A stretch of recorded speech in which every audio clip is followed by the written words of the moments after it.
আমাকে বাধা দিচ্ছ কেন? কারণ এটা ঠিক সময় নয় ছোট সাহেব।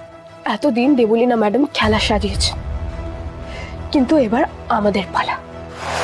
আপনি আমাকে জিজ্ঞেস করেছিলেন না যে আমার মতে দেবলীনা ম্যাডামের সঙ্গে ঈশান সাহেবের বিয়েটা হওয়া উচিত কিনা।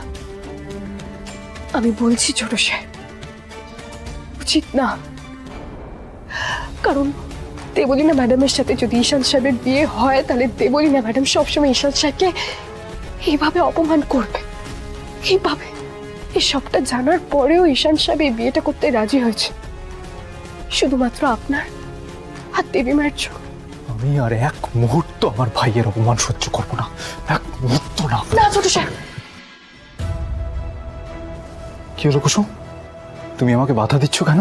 কারণ এটা ঠিক সময় নয় ছোট সাহেব।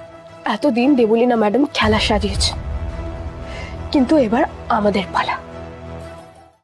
আজই ডাউনলোড করুন আর এনজয় করুন আপনার পছন্দের শো।